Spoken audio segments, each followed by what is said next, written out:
আপনি জানেন, জীবনে এমন একটা মুহূর্ত আসে যখন মানুষ ব্যথা, অপমান, প্রতারণা, ব্যর্থতা, একাকিত্বে নিজেকে শেষ করে ফেলতে চায়। হ্যাঁ, মনে হচ্ছে না এটা অন্য কারোর নয়, এটা আমাদেরই সবার গল্প।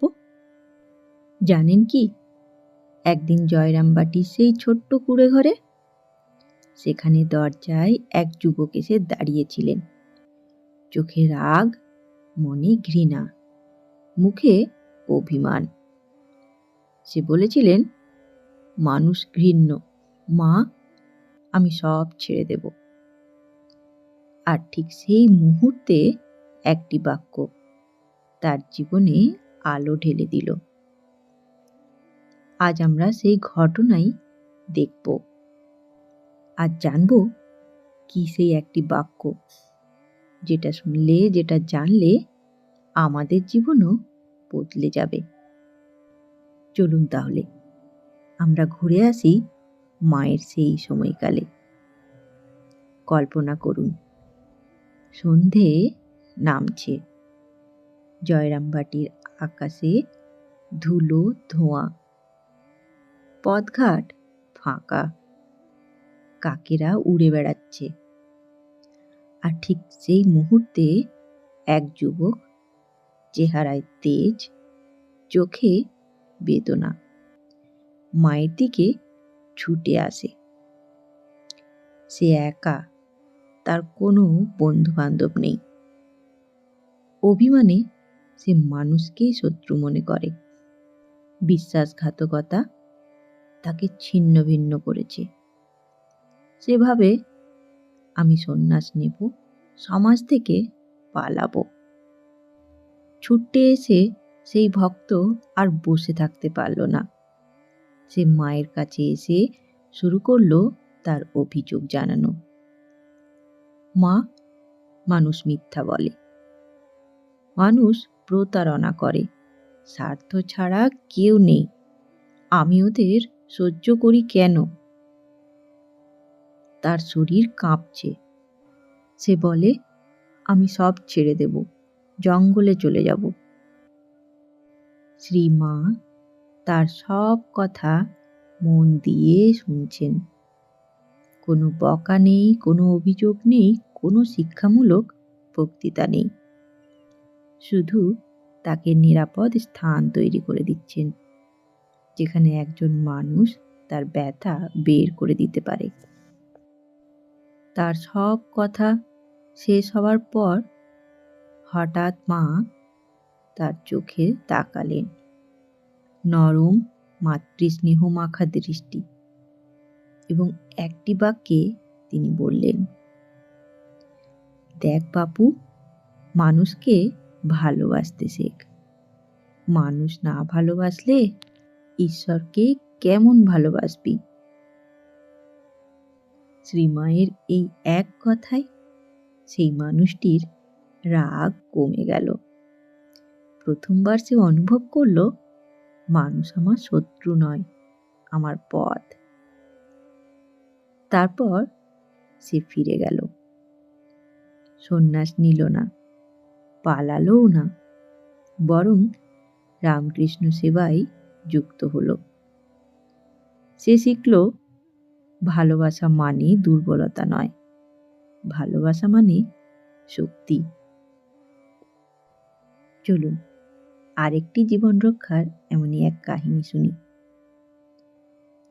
একবার এক যুবক, সে ছিল খুব দরিদ্র। ব্যর্থতা, হতাশা তাকে ঘিরে রেখেছে। মনে এক ফোঁটা শান্তি নেই। তার মনে একটাই প্রশ্ন, আমার থাকা উচিত? সে মায়ের কাছে এসে কেঁদে কেঁদে বলতে লাগলো, শেষ করে দেব মা।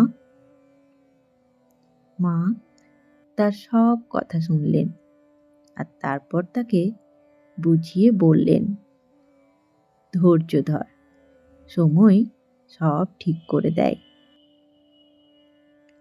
এই এক বাক্যে তার জীবন গেল থেমে, আরেক জীবনের পথ পেল।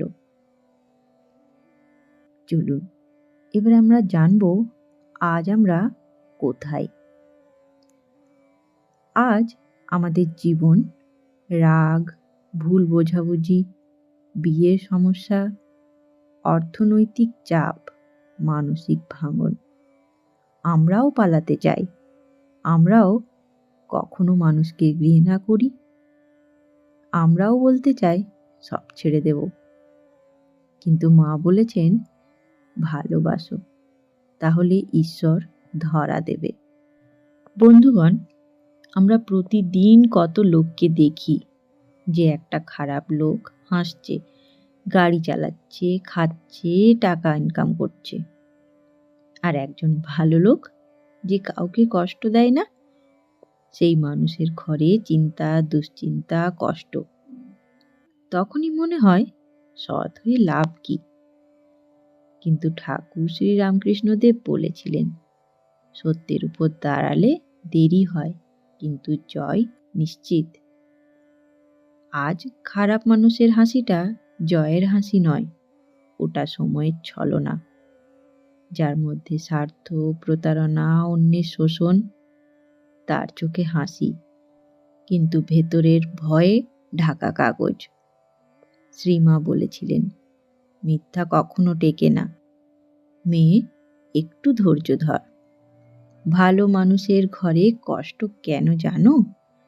ভাগ্য কেটে ফেলা হয়েছে, অহংকার ভাঙানো হচ্ছে, মানুষ ভেতর থেকে পরিশুদ্ধ হচ্ছে। আজ তুমি বলছো কেনই আমি, কাল তুমি বলবে বাহ, আমার জীবন এখানে এনে দাঁড়ালো কেন? এই হলো ঈশ্বরের বিচার, যেখানে তোমাকে চিরস্থায়ী শান্তি দেওয়া হবে আর অন্যজনকে সাময়িক আনন্দ দিয়ে ফিরিয়ে আনবে অন্ধকারে। শেষে একটি কথা, ধৈর্য মানেই পরাজয় নয়, ধৈর্য মানেই প্রমাণ। আচ্ছা, ভিডিও শেষে এবার আপনার কাছে আমার একটি প্রশ্ন। আপনার জীবনে এমন কোনো ঘটনা আছে যেখানে কষ্টের শেষে লাভ পেয়েছেন? তাহলে কমেন্টে জানান, আমি অপেক্ষায় রইব। ধন্যবাদ। জয় ঠাকুর, জয় মা, জয় স্বামীজি।